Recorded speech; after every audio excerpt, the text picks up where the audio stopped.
नमस्कार दोस्तों, मैं गौरव प्रजापति स्वागत करता हूं आपका अपने YouTube channel study zone Roorkee में।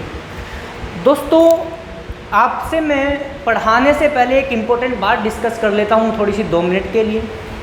जैसा कि आप देख रहे हैं, अभी अभी मैंने स्टडी जोन ज्वाइन किया है और अब लगातार ऑफलाइन क्लासेस भी आपकी स्टार्ट हो रही हैं। ऑफलाइन क्लासेस के लिए हमने क्या किया है, अपने यहाँ पे 2 बैच स्टार्ट कर रहे हैं।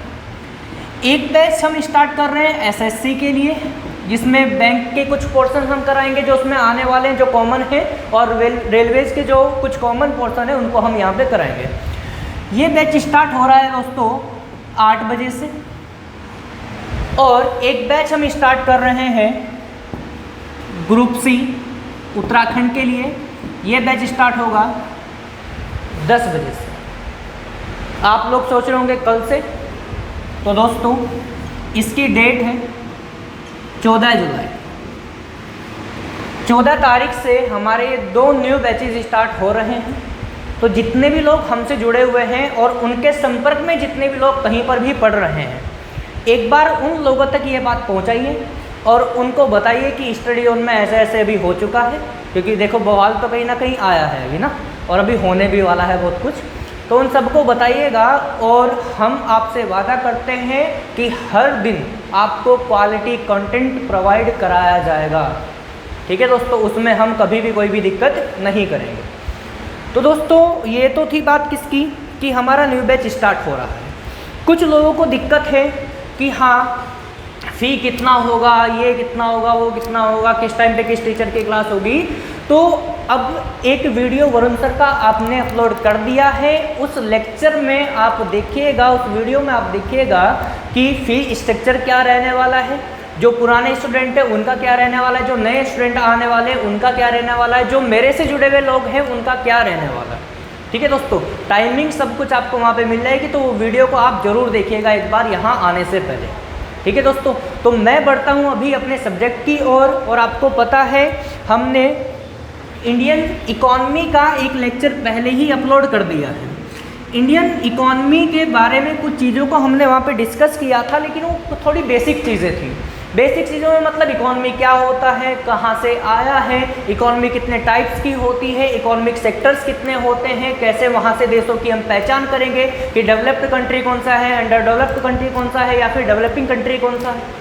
तो उन सब बातों के बारे में हम डिस्कस कर चुके हैं। और आज का जो हमारा टॉपिक होगा दोस्तों, वो होगा नेशनल इनकम का। इसमें हम पढ़ने वाले हैं राष्ट्रीय आय। राष्ट्रीय आय अपने आप में एक बेहद इम्पोर्टेंट टॉपिक है, जो हर एक एग्ज़ाम में अपनी भूमिका निभाता है 1 से 2 क्वेश्चन को लेकर।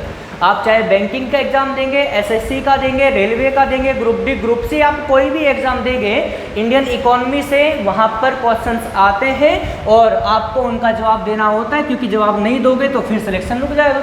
और हम पढ़ रहे हैं किसके लिए? सिलेक्शन के लिए। तो दोस्तों, नेशनल इनकम क्या होती है ये मैं आपको बताऊंगा नहीं, ये चीज़ें आपको खुद पता चल जाएगी। राष्ट्रीय आय को निकालने के लिए किन किन चीज़ों की आवश्यकता होती है, कितने इक्विपमेंट्स हमको चाहिए इसके लिए, उन सब बातों को हमें बस ध्यान में रखना है और काम करते आगे जाना है। तो इसमें सबसे पहले मैं डिस्कस करने वाला हूँ दोस्तों जीडीपी के बारे में। जब तक हम जीडीपी, जीएनपी और एनएनपी नहीं पढ़ेंगे तब तक हमारा नेशनल इनकम नहीं आ सकता। ठीक है दोस्तों, तो आइए जानते हैं क्या है जीडीपी। मतलब सकल घरेलू उत्पाद, gross domestic product, gross domestic product, सकल घरेलू उत्पाद। तो दोस्तों, जानते हैं कि सकल घरेलू उत्पाद जीडीपी अर्थात ग्रॉस डोमेस्टिक प्रोडक्ट क्या होता है। मेरी बात को बहुत तसल्ली के साथ में, बड़े सुकून के साथ में सुनोगे तो चीज़ें आपको ऑटोमेटिक क्लियर हो जाएगी। बर्डन रखोगे दिमाग के ऊपर तो भाई साहब सब कुछ गड़बड़ हो जाएगा। तो एक बात सुनो, सकल घरेलू उत्पाद सिंपल शब्दों में बताऊंगा।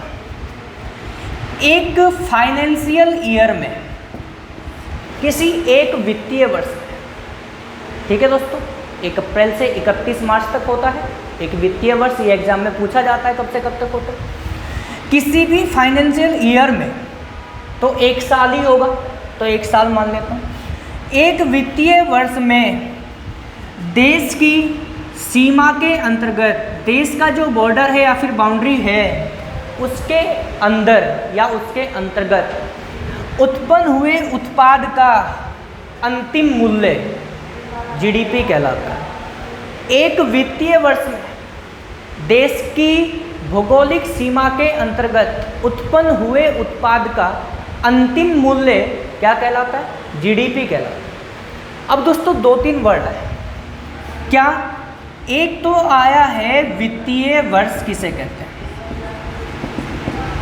एक आया है देश की भौगोलिक सीमा, और दोस्तों तीसरा वर्ड यहाँ पर आया है अंतिम मूल्य या मौद्रिक मूल्य, उसको हम कह सकते हैं।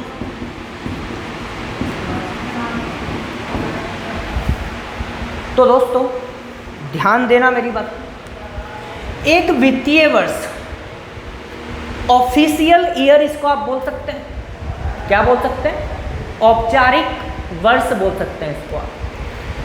सरकार के जितने भी चमत्कार घटनाएं, जितने भी वहाँ पे कार्यक्रम होते हैं, सब कुछ वो सारे के सारे कब से कब तक होते हैं? 1 अप्रैल से लेकर 31 मार्च तक। तो आपको पहले साल के पहले दिन पागल बना दिया जाता है, अप्रैल फुल बना दिया जाता है, और फिर पूरे साल यही होता है। तो दोस्तों 1 अप्रैल से लेकर 31 मार्च तक होता है हमारा फाइनेंशियल ईयर। ये बात क्लियर है? इस एक वर्ष में देश की भौगोलिक सीमा में उत्पन्न हुए उत्पाद का अंतिम मूल्य या मौद्रिक मूल्य। भौगोलिक सीमा क्या है? यहाँ पर थोड़ा सा टाइम लगने वाला है, कम से कम 10 मिनट। तो आइए जान लेते हैं। आप लोगों ने अपने भारत को भली भांति देखा होगा, जाना होगा, पहचाना होगा, लेकिन आज इस भारत की वास्तविकता आपको बताते हैं कि भौगोलिक सीमा क्या होती है। आपने अपने भारत को भली भांति देखा होगा, लगभग ऐसा ही दिखाई देता होगा, थोड़ा बहुत इधर उधर हो गया है। आपको मैं बता दूं भौगोलिक सीमा मतलब क्या होगी। ये जो लाइनिंग आपको दिख रहा है ना, आउटर बॉर्डर, इसके अंदर जितना भारत है ये हमारा भारत है, ऐसा आपको लगता है। ऐसा क्यों?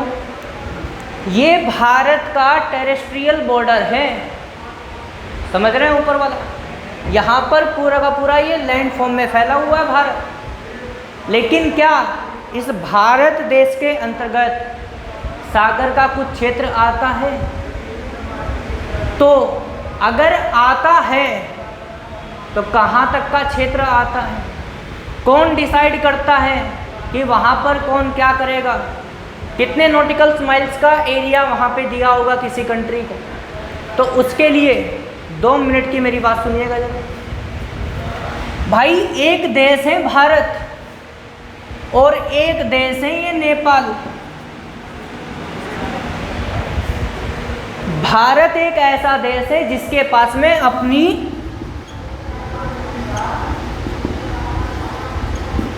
सागरीय सीमा है। यहाँ पे देखते हैं तो अरब सागर, यहाँ पे देखते हो तो बे ऑफ बंगाल मिलेगा, और नीचे देखते हैं तो इंडियन ओशन मिलेगा। अर्थात भारत का ये वाला जो एरिया है ये 3 साइड से वाटर से या फिर पानी से घिरा हुआ है। तो दोस्तों अगर भारत को कहीं से भी सागर की आवश्यकता पड़ती है नेवी के लिए, भाई नदी नहरों में तो रहेगी नहीं, तालाब में तो घूमेंगे नहीं वो, उनको सागर चाहिए, सागरीय क्षेत्र चाहिए। तो क्या भारत के पास में अपना सागरीय क्षेत्र उपलब्ध है? तो बिल्कुल है, लेकिन कहाँ तक का है उसके बारे में हम लोग चर्चा करने वाले हैं। तो दोस्तों एक बात सुनिएगा, जैसे भारत के पास में अपनी एक सागरीय सीमा है, ऐसे नेपाल के पास में अपनी कोई सागरीय सीमा नहीं है। चारों तरफ से इसकी लैंड बॉर्डर है, टेरेस्ट्रियल बॉर्डर है, स्थलीय सीमा है, और जिस देश का एक भी सिरा, जिस देश का कोई भी सिरा सागर से स्पर्श नहीं करता है उस देश को हम लैंडलॉक्ड कंट्री कहते हैं। क्या कहते हैं? लैंडलॉक्ड कंट्री कहते हैं, स्थलरुद्ध देश कहते हैं। जैसे विश्व का सबसे बड़ा स्थलरुद्ध देश कौन है, यह आपसे पूछा जा सकता है। तो दोस्तों विश्व का सबसे बड़ा स्थलरुद्ध देश है कजाकिस्तान। क्लियर है क्या मेरी बात? तो अब आइएगा, तो भाई साहब नेपाल के पास में अगर अपनी सागरीय सीमा नहीं है तो नेपाल अपनी नेवी को कहाँ रखेगा? झीलों में तैराएगा क्या उनको? तालाबों में, नदी नालों में? नहीं ना, उसके लिए ओशियन चाहिए, उसके लिए महासागर चाहिए। क्लियर है? छोटे सागर से भी काम चल जाएगा, ये नहीं कि पूरा इंडियन ओशन ही चाहिए या फिर अटलांटिक ओशन ही चाहिए।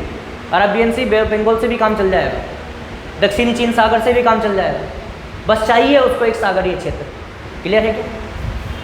तो अब क्या है, नेपाल को पता चला कि भाई साहब इस सब के बारे में डिसीजन लेता है अनक्लस। अब अनक्लस कौन है? मेरे हिसाब से समुद्र का ठेकेदार है। अर्थात कैसे? United Nation Convention of Law on the सी,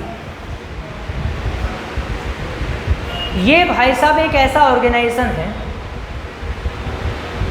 जो डिसीजन लेकर या ये डिसाइड करता है कि किस देश के पास में कितना क्षेत्र होना चाहिए। तो नेपाल गया इसके पास में, नेपाल ने कहा सर जी नमस्ते नमस्ते भाई, क्या चाहिए? सागरीय क्षेत्र। कि दिया तो है, कि कब दिया? पागल हो गया, ये देखिए जरा, दे तो रखा है। उसने कहा कि ये क्या आफत है? तो उसने इसको बताया एक्सक्लूसिव इकोनॉमिक जोन, आर्थिक अनन्य क्षेत्र या फिर अनन्य आर्थिक क्षेत्र। तो अनक्लस भाई साहब कहते हैं कि भाई साहब मैंने तो दिया हुआ है एक्सक्लूसिव इकोनॉमिक जोन, कि भाई मुझे तो कुछ पल्ले नहीं पड़ रहा कि यहाँ हो क्या रहा है। तो ये भाई साहब समझाते हैं कि एक बात बता, तेरे पास में सागरीय सीमा है? नेपाल ने कहा नहीं। भारत से पूछा कि तेरे पास में सागरीय सीमा है? तो भारत ने कहा कि हाँ है भाई। तो इसने कहा कि एक बात सुनो, मैंने यहाँ पे दो रूल बनाए हैं। एक कंट्री तो वो है जिसके पास में अपना सागरीय क्षेत्र है, और एक कंट्री ऐसी है जिसके पास में अपना सागरीय क्षेत्र नहीं है।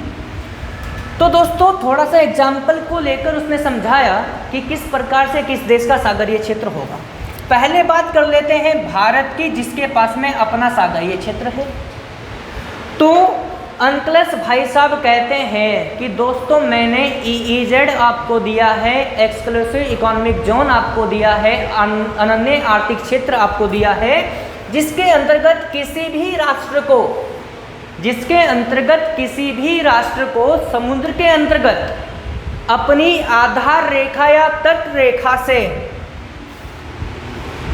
200 नॉटिकल माइल्स तक का क्षेत्र उपलब्ध कराता है। अर्थात इस क्षेत्र में भारत जैसा कोई भी देश जिसके पास में अपनी सागरीय सीमा होती है, वहाँ पर वह कुछ भी कर सकता है। कुछ भी कर लेने का मतलब है नए द्वीपों को बना सकता है, या फिर अगर कोई यहाँ से अपना शिप लेकर आएगा तो उससे टैक्स वसूल सकते हैं, या फ्री चार्ज भी उसको कर सकते हैं। तो वो कुछ भी करने की अनुमति उसको है। खैर कोई बात नहीं भाई, ये 200 नॉटिकल माइल तक का जो क्षेत्र है जहाँ पर भारत को सब कुछ करने की अनुमति है। SSC CGL में क्वेश्चन आ गया कि आधार रेखा से 200 नॉटिकल माइल तक के क्षेत्र को क्या कहा जाता है? तो भाई साहब इस वाले क्षेत्र को कहा जाता है सी जोन। यह हर बार एग्जाम में आता है, इसको हम कहते हैं हिंदी में जल क्षेत्र। लेकिन एक बात आपको याद रखनी है, आधार रेखा जिस बेसलाइन की मैं बात कर रहा हूँ वो क्या होती है। हो सकता है किसी देश का तट इस प्रकार से हो तो अलग अलग जगह से 200 नॉटिकल माइल नहीं मापा जाएगा, इसका एक एवरेज लिया जाएगा। अर्थात किसी देश की तटीय रेखा को, टेढ़ी मेढ़ी तटीय रेखा को सीधी रेखा में खींचकर एक आधार रेखा बनाई जाती है, तो आधार रेखा कौन सी हो गई भाई साहब? ये हो गई। अब नेपाल भाई साहब कहते हैं कि 200 नॉटिकल माइल तो हो गया, अब मेरा बताइए कि तू टेंशन क्यों ले रहा भाई, इस 200 नॉटिकल माइल के एरिया को पार कर दे और इसके बाद वाला जो क्षेत्र है, जिसकी लाठी उसकी भैंस, अर्थात अगर नेपाल तुझ में गट्स हैं तो वहाँ पर जाकर नए द्वीप बसा, परमाणु परीक्षण कर, पनडुब्बी परीक्षण कर, जो तेरा मन आए वो कर, कोई भी राष्ट्र तुझे रोकने वाला नहीं है। तो भारत बोल पड़ा कि साहब ये क्या बात हुई, जिसके पास में तटीय क्षेत्र है 200 नॉटिकल माइल और जिसके पास में नहीं है उसे इतना बड़ा ओशियन वाला एरिया। तो अनक्लस कहता है कि भारत यहाँ पर तू भी है, अर्थात विश्व का कोई भी राष्ट्र यहाँ पर कुछ भी कर सकता है। तो फिर से सीजीएल में क्वेश्चन आया कि 200 नॉटिकल माइल पार करके जो एरिया आता है उसे क्या कहा जाता है? तो भाई साहब यहाँ से आप नोट कर लेना, उसे कहा जाता है हाई सी जोन या फिर उच्च सागरीय क्षेत्र। क्या कहा जाता है? उच्च सागरीय क्षेत्र कहा जाता है। इंडिया की बात खत्म हो गई। नेपाल और बहुत सारे ऐसे देश जिसके पास में अपनी सीमा नहीं थी, तटीय सीमा नहीं थी, उनकी बात कवर हो गई। लेकिन भाई साहब जैसे ही भारत वहाँ से वापस आया, भारत का मतलब ये केंद्र एनडीए सरकार, अभी तो यही मान सकते हैं, महाराष्ट्र राज्य गया इसके पास में, उसने कहा कि क्या बातचीत हुई? तो ये भाई साहब कहते कि कुछ नहीं, ऐसे ही मिलने गया था। कि नहीं, कुछ तो बात हुई है। तो इसको बताना पड़ा कि भाई साहब अनक्लस ने मुझे एक्सक्लूसिव इकोनॉमिक जोन दिया है कि कितना, कि 200 नॉटिकल माइल। ये कितना होता है? तो भाई साहब उसको बताना पड़ गया उसे कि 1 नॉटिकल माइल बराबर होता है 1.852 किलोमीटर। ये बात आप भी अपने आप को याद रखना। तो महाराष्ट्र कहता है इसको कि साहब एक बात बताइए, मेरा क्षेत्र कितना है? तो ये कहता है कि तेरा क्षेत्र कौन सा भाई, तेरे पास तो अपना है। महाराष्ट्र कहता है कि राजस्थान के पास में अगर अपना कोई सागरीय क्षेत्र नहीं है तो सरकार मेरी कोई गलती नहीं है इसमें। मेरे पास में, मेरे घर के सामने बहुत चौड़ी सड़क पड़ी है, थोड़ा सा हिस्से पे कब्जा मेरा होगा, जहाँ पे खाट डाल के बैठ जाऊँ मैं। इतना तो हो सकता है, कोई मेरे घर के सामने से मुझे उठा के फेंक दे, ये तो बात वाजिब नहीं है। तो सेंट्रल ने कहा कि यार कुछ ना कुछ तो करना पड़ेगा भाई। तो सरकार ने इनको 12 नॉटिकल माइल का एरिया दे दिया। महाराष्ट्र भाई साहब मूंछों को ताव दे के कहते कि अच्छा इतना सा ही बस। उसने कहा कि ठीक है, इमरजेंसी में तू 12 नॉटिकल माइल और यूज कर लिए, जब तुझे कभी दिक्कत होगी।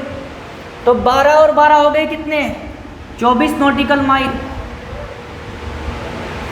एसएससी सीजीएल में और बहुत सारे सेंटर के एग्जाम्स में ये क्वेश्चन आ चुका है कि आधार रेखा से 24 नॉटिकल माइल के क्षेत्र को क्या कहा जाता है? तो भाई साहब संलग्न क्षेत्र कहा जाता है, अर्थात अटैच्ड जोन कहा जाता है।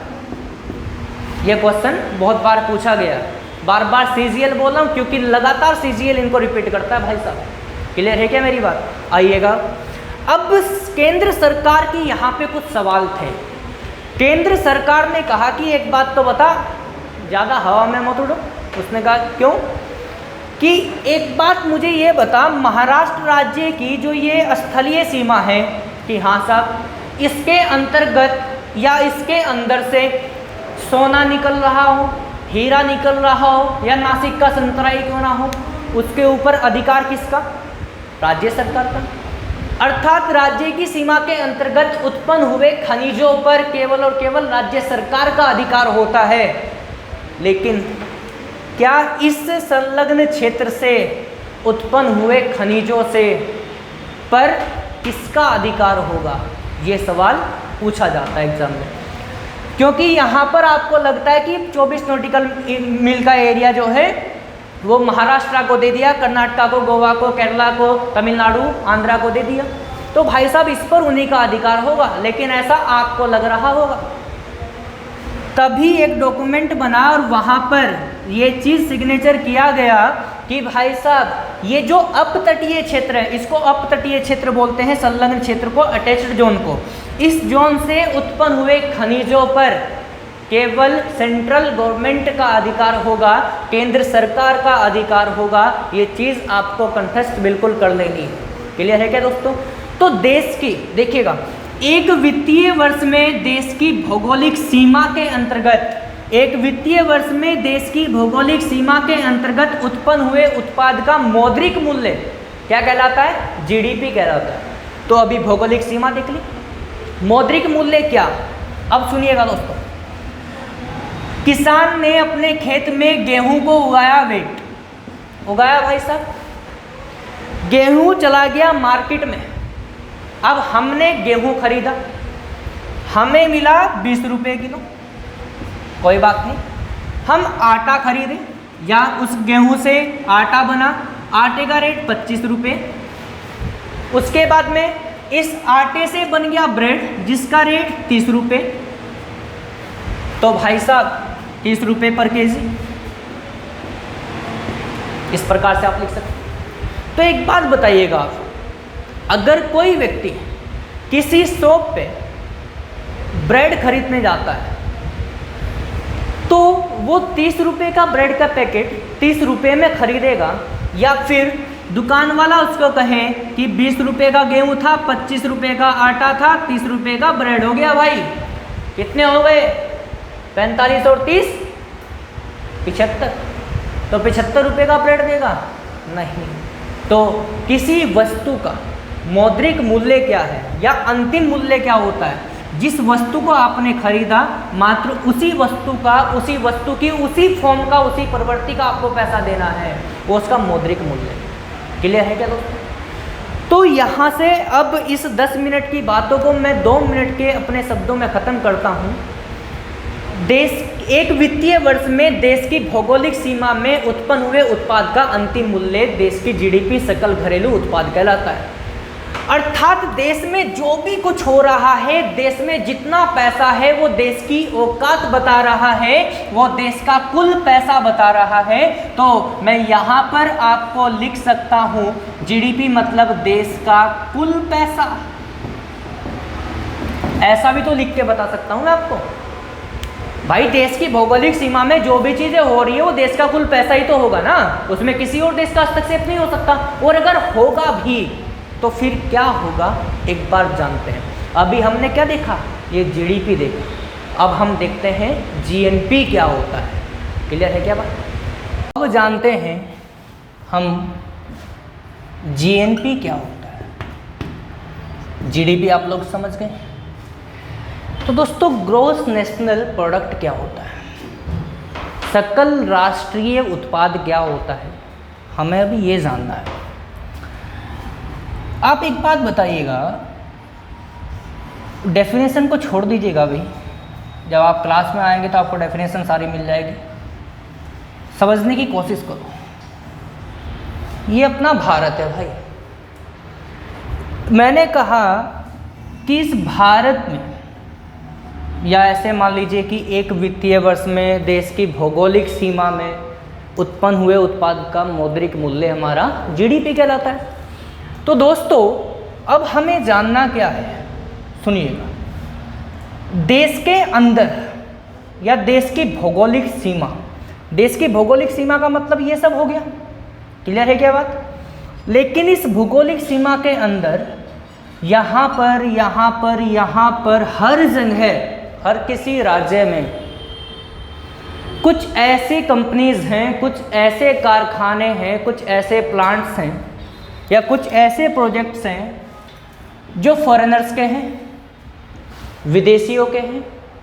हालांकि चाइना का तो इंटरफेयर थोड़ा सा कम है, लेकिन एक एग्जाम्पल के तौर पे हम चाइना मान लेते हैं। ठीक है दोस्तों, यदि इस चाइना का कोई व्यक्ति भारत के अंदर आया और भारत में इन्वेस्ट करके उसने अपना एक कोई कारखाना बना दिया, इन्वेस्टर कौन? ये। पैसा किसका लगा? इसका। हेडेक किसकी? इसकी। हमारा फायदा क्या है? तो सुनिएगा, सबसे पहले तो टैक्स पे करेगा। दूसरी बात, खुद वो व्यक्ति आ सकता है एमडी बनकर, सीईओ बनकर, लेकिन वो एक लेबर वर्क बनकर, एक वर्कर बनकर चाइना से भारत में नहीं आ सकता। तो इस कारखाने, इस कंपनी में कार्यरत जो लेबर होंगी, मजदूरी करने वाले होंगे, वो लोग कौन होंगे? वो इंडियंस होंगे। तो नरेंद्र मोदी जी की टेंशन खत्म होगी क्योंकि रोजगार मिल जाएगा लोगों को। ठीक है, तो दो फायदे यहाँ पर अभी मोटे मोटे तौर पे हमने ले लिए, एक टैक्स का और एक जो हमें रोजगार दे रहा है। ठीक है भाई, खैर अब ये प्लांट है कहाँ? भारत के अंदर है कि भारत के बाहर है? तो साफ दिख रहा है भारत के अंदर। तो क्या ये वाले क्षेत्र देश की भौगोलिक सीमा के अंदर आते हैं? तो बिल्कुल आते हैं देश की भौगोलिक सीमा के अंदर। तो दोस्तों एक बात बताइएगा, मैंने अभी जीडीपी में आपको क्या बताया था?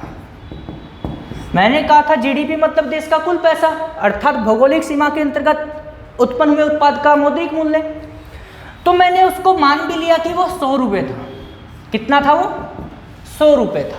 देश का कुल पैसा, देश की औकात कितनी? 100 रुपये की। कैलकुलेशन करने में थोड़ा सा इजी हो जाएगा। अब सुनो, यहाँ से उसने टैक्स पे कर दिया, यहाँ से उसने मजदूरों को सैलरी दे दिया, जो भी देना था उसने फाइनल करके अब अपना क्या है, बचत को वो वापस लेकर चला जाएगा कि नहीं चला जाएगा? बिल्कुल चला जाएगा। जब तक वो देश के अंदर था तब तक तो उसकी सारी इनकम जितनी थी, जितनी भी उसकी अर्निंग थी, वो सब जोड़ दिया कहाँ पर? जीडीपी में। अब वो यहाँ से बचत का पैसा लेकर घर चला गया, लेकिन वो तो जीडीपी में काउंट हो गया। तो अब अगर वो बंदा यहाँ से बाहर पैसा लेकर जाएगा, देश की भौगोलिक सीमा से बाहर लेकर जाएगा, तो वो पैसा हमें इस देश की जीडीपी में से घटाना पड़ेगा, क्योंकि वो जा चुका है, वो निकल गया यहाँ से लेके उसको। ठीक है, कोई बात नहीं भाई, उसको हम घटा देंगे। लेकिन ऐसा ही कोई बंदा, अब प्रधानमंत्री जी कहते हैं ब्राज़ील गए, वहाँ पे जाके उनको बोला कि भाई साहब हमारे यहाँ पे रिलायंस वालों को तो जानते होंगे, अंबानी साहब, उनको कहते हैं कि हमारा एक प्लांट यहाँ पे लगेगा, ऐसे ऐसे करके हम लोग काम करेंगे। तो भाई साहब अंबानी जी जाते हैं वहाँ पर ब्राज़ील में, अपना प्लांट लगा देते हैं जैसे इस भाई साहब ने। तो उनकी देश की जीडीपी होगी, वहाँ से वो व्यक्ति पैसा लेकर भारत के अंदर आएगा। एक बात बताइए, उस व्यक्ति ने जितना पैसा बाहर कमाया था, क्या वो देश की भौगोलिक सीमा के अंदर था? आप कहेंगे नहीं। तो भाई साहब क्या वो पैसा ऑलरेडी जीडीपी में काउंट हो गया होगा? बिल्कुल नहीं हुआ होगा। तो क्या अगर अब वो पैसा देश की भौगोलिक सीमा के अंदर आ गया तो क्या देश के पैसे में वृद्धि होगी? तो बिल्कुल होगी।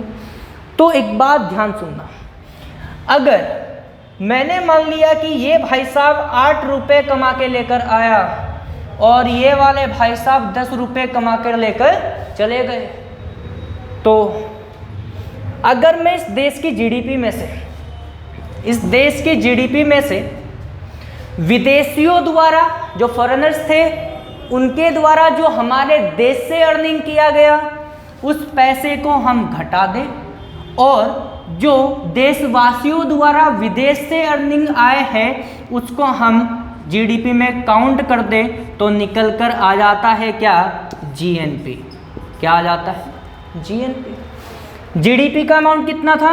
110.8। कितना हो गया? 90 + 8 अर्थात 98। तो 98 रुपीज़ जो यहाँ पर आए हैं, ये 98 रुपीज़ आ गए जीएनपी के। अब आप मुझे एक बात बताना, सरकार या इस देश का जो बजट है, इस देश के पास में जितना भी पैसा है, वो पैसा जीडीपी वाला होता है या जीएनपी वाला होता है? जीडीपी मतलब ग्रॉस डोमेस्टिक प्रोडक्ट, सकल घरेलू उत्पाद, और दोस्तों जीएनपी मतलब ग्रॉस नेशनल प्रोडक्ट, सकल राष्ट्रीय उत्पाद। तो मेरे हिसाब से अब इंडिया का जो अकाउंट है वहाँ पर 98 रुपीज़ होने चाहिए, तभी इसको हम क्या कहेंगे? जीएनपी कहेंगे, सकल राष्ट्रीय उत्पाद कहेंगे। क्लियर है क्या दोस्तों? तो बात समझ में आई है? अगर हम जीडीपी में से विदेशियों द्वारा देश से अर्निंग इनकम को घटा दें और देशवासियों द्वारा जो इंडियंस हैं उनके द्वारा जो फॉरेन से अर्बन से जो अब्रॉड से जो इनकम यहाँ से अर्निंग किया गया है, अगर इसको हम जोड़ दें अपनी जीडीपी में तो वहाँ से क्या निकल के आता है? वहाँ से निकल के आता है जीएनपी। क्लियर है क्या दोस्तों? अब एक बात मुझे आप बताइएगा, देश के पास में जो हमारा राष्ट्रीय पैसा है, राष्ट्रीय उत्पाद है, वो कितना बचा? इतना बचा, अर्थात जिसको देना था दे दिया, जिससे लेना था ले लिया, वो सब हो गया लेन देन इनका खत्म। अब ये पैसा हमने पिछली क्लास में आपको बताया था, ये पैसा 3 सेक्टर से आ रहा है, प्राइमरी सेक्टर, सेकेंडरी सेक्टर और टर्शियरी सेक्टर। या तो एग्रीकल्चर सेक्टर से आ रहा होगा, या फिर इंडस्ट्री से कमा रहे होंगे, या फिर सर्विस से कमा रहे होंगे, सेवा से कमा रहे होंगे। ठीक है भाई साहब, मैं सर्विस सेक्टर का एक एग्जांपल लेता हूँ। भारत में बहुत सारी कंपनी ऐसी हैं जो हमें फ्लाइट की सुविधा उपलब्ध कराती हैं, एयरलाइंस। ठीक है भाई साहब, तो एक बात बताइए, भारत से सपोज दैट भारत से किसी एक विमान ने, किसी एक एयरप्लेन ने क्या किया, उड़ान भरी और उसको जाना था वेनेजुएला या फिर अदर किसी कंट्री में। ठीक है दोस्त, बीच में ही वो एयरप्लेन क्रैश हो जाता है। अब एक बात बताइए, आपने देखा होगा, इसके साथ साथ एक एग्जांपल और लेते हैं। 2014-15 में 2014-15 की न्यूज़ थी कि पंजाब में किसानों द्वारा की गई कपास की जो खेती थी वो पूर्ण रूप से बर्बाद हो गई। अब सुनिएगा मेरी बात ध्यान से, अगर उन्होंने भूगोल पढ़ा होता तो उनको पता चलता कि पंजाब में कपास हो सकता है क्या, लेकिन ऐसा नहीं हुआ। तो बेचारों ने वहाँ पर क्या कर दिया, कपास की खेती, कॉटन उगाने लगे। अब भाई साहब कॉटन का मतलब डेक्कन प्लेट्यू इस इंडिया में बस, और यहाँ पे क्या, ब्लैक सॉइल, हाई टेम्परेचर और नॉर्मल रेनफॉल। तो इस सिचुएशन में ही अगर कॉटन हो सकता है तो आप यहाँ पे जलोढ़ मिट्टी में, एलुवियल सॉइल में कैसे उगा सकते हो भाई? तो इसमें सरकार की कोई गलती है क्या? गलती उनकी जिसने उगाया, लेकिन सरकार ने मुआवजे के रूप में उनको पैसा दिया, क्योंकि कहीं ना कहीं कृषि का योगदान भारतीय अर्थव्यवस्था में है, यहाँ से सरकार को पैसा जा रहा है। तो एक एग्जाम्पल यहाँ है, अगर ये एरोप्लेन बीच में क्रैश हो जाए और यहाँ पर कुछ व्यक्तियों की मौत हो जाए, कुछ व्यक्ति घायल हो जाए, तो देश का प्रधानमंत्री तुरंत से कॉन्फ्रेंस करता है, प्रेस कॉन्फ्रेंस करता है और वहाँ पर बोलता है कि मरने वाले व्यक्तियों के लिए इतना मुआवजा मिलेगा और घायल व्यक्तियों के लिए इतना मुआवजा मिलेगा। और दूसरी बात, जो वो प्लेन क्रैश हुआ है या तो उसकी रिपेयरिंग होगी अगर हालात में हुआ तो उसकी, या फिर उसको हम नया बनाएंगे। तो यहाँ पर जितना भी ये खर्च होने वाला है वो खर्च ये सरकार, एनडीए की सरकार अपनी जेब से देगी, या यहाँ पर जो इन्होंने ये 98 रुपये की सेविंग की है ये यहाँ से वो पैसा देगी। तो दोस्तों मोदी जी अपनी जेब से पैसा ना देकर कहाँ से देंगे, वो जीएनपी से पैसा देंगे। लेकिन एक बात बताइए, अगर यहाँ पर ये प्लेन क्रैश नहीं होता या यहाँ पर इस पंजाब राज्य में ये किसान कॉटन की खेती नहीं करते तो क्या वो पैसा देना होता? नहीं। तो वो पैसा खाम खा गया है, ऐਵੇਂ चला गया। तो भाई साहब यहाँ पर इतने पैसे की हो गई हानि, 10 रुपए की। इसको हम बोलते हैं डेप्रिसिएशन, इसको हम बोलते हैं मूल्यह्रास। एक बात मेरी याद रखना, यदि आप जीएनपी में से डेप्रिसिएशन को हटा दें, मूल्यह्रास को घटा दें, तो दोस्तों जीएनपी कितना, 98, मूल्यह्रास कितना, 10 रुपीज़। तो यहाँ पे वैल्यू कितनी बची, 88 रुपीज़। अब ये जो 88 रुपये यहाँ पर बचे हैं दोस्तों इसको ही हम कहते हैं नेट नेशनल प्रोडक्ट, शुद्ध राष्ट्रीय उत्पाद। क्या बोलते हैं इसको? हम बोलते हैं NNP, इधर लिख दे रहे हैं NNP, नेट नेशनल प्रोडक्ट, शुद्ध राष्ट्रीय उत्पाद। क्लियर है क्या मेरी बात? यहाँ तक कोई दिक्कत? हमने GDP देखा, हमने GNP देखा, GNP से ही सीधा निकल गया क्या? NNP। तो ये चीज़ें इंटरकनेक्टेड हैं। अगर आपको GDP आती है तो आप GNP निकाल सकते हैं, आप GNP निकाल लोगे तो NNP आ जाएगी, और अगर NNP आ गया ना तो बस आपकी राष्ट्रीय आय आ गई। यहाँ पर ये कैलकुलेशन मैंने अभी पैसों में कर ली, लेकिन आप देख रहे हैं GDP, GNP और NNP। बाद में पैसे की बात नहीं हो रही, यहाँ पे बात हो रही है प्रोडक्ट की। अगर इस वैल्यू को मैं प्रोडक्ट मान लूँ तो भाई साहब ये प्रोडक्ट कैसा होगा? गेहूं मान लिया, ठीक है, या फिर इंडस्ट्री एरिया में किसी भी चीज़ का प्रोडक्शन हो रहा है, ठीक है दोस्तों। अगर कोई कंपनी कोई खिलौना भी बना रही है, उस खिलौने का एक होगा फैक्ट्री कॉस्ट और एक होगा मार्केट कॉस्ट या मार्केट प्राइस, ठीक है। तो नेट नेशनल प्रोडक्ट में जितने भी प्रोडक्ट आते हैं, अगर उनको आप फैक्ट्री कॉस्ट से मल्टीप्लाई कर देंगे तो दोस्त वो बन जाएगा हमारा नेशनल इनकम। अर्थात मैंने माना कि यहाँ पर 20 क्विंटल या फिर 10 क्विंटल गेहूँ थे और यहाँ पर 10 क्विंटल चावल थे, यहाँ पर 10 क्विंटल ये चीज़ें थी, या फिर जितनी भी चीज़ें आप इसमें कुछ भी मान सकते हो, आप मान लीजिएगा।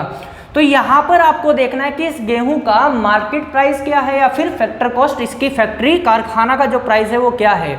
आप उस रेट से इसको मल्टीप्लाई करेंगे, आप उस रेट से इसको मल्टीप्लाई करेंगे, आप उस रेट से उसको मल्टीप्लाई करेंगे, और इसका जो टोटल आएगा वही हमारा क्या है? राष्ट्रीय आय है। और NNP उत्पादों पर जो हमने यहाँ पे फैक्टर कॉस्ट लगाया है, उसके बाद में जो अमाउंट निकल कर आई है उसको हम नेशनल इनकम क्यों ना कहें? मुझे ये तो बता दो। हमें कहना ही पड़ेगा, क्योंकि अब अंत में जाकर सब कुछ लेन देन कर लिया, फालतू का जो फिजूल खर्ची होती है उसको भी करने के बाद में जो हमारा अमाउंट बचता है वो NNP का बचता है, जो प्रोडक्ट बचता है वो NNP का बचता है। तो अगर इस पे हम फैक्टर कॉस्ट लगा देते हैं तो दोस्तों हमारे देश की यही औकात होती है। क्लियर है क्या मेरी बात? तो अब एक बात बताइए, यहाँ पर आया है नेशनल इनकम, राष्ट्रीय आय। दोस्तों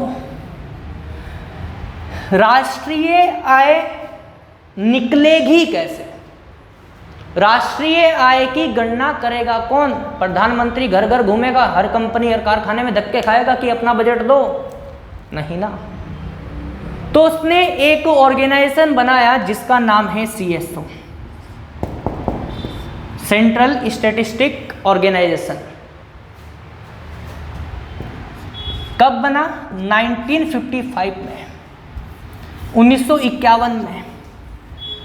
अगर आपसे कोई क्वेश्चन कर दे कि राष्ट्रीय आय को कैलकुलेट कौन करता है, इसकी गणना कौन करता है, तो दोस्तों आपको बताना है कि CSO करता है।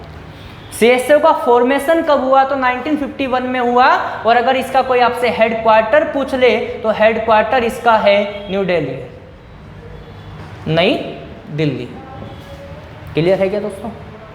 तो आज की क्लास में हमने राष्ट्रीय आय को जाना है, GDP, GNP, NNP क्या होती है उनको जाना है। ये दोस्तों वनडे लेवल के एग्जाम की बात है, वरना बहुत कुछ है पढ़ाने का। इसी में ही 3 घंटे और खींच सकते हैं हम कम से कम। क्लियर है क्या बात? लेकिन हमारे जिस लेवल की हम बात कर रहे हैं, जो हमारा मतलब है, जिस लेवल का हमें एग्ज़ाम देना है, हमें वहीं तक सीमित रहना है। दोस्तों GS की कोई सीमा नहीं होती, लेकिन GS का एक लेवल ज़रूर होता है। तो आप हमेशा लेवल को ध्यान में रखते हुए तैयारी करोगे तो हमेशा बेनिफिट में रहोगे। और अगर आप गधे बन जाओगे, आपको यही नहीं पता कि करना क्या है और कितना करना है, तो भाई साहब फिर सिलेक्शन से आप बहुत दूर पहुंच जाओगे। ठीक है, अभी क्या है आपको मैं बता दिया, अभी भी एक बार मैं रिपीट कर रहा हूं अपनी बात को। अब मैं टीचिंग करने वाला हूँ स्टडी जोन में।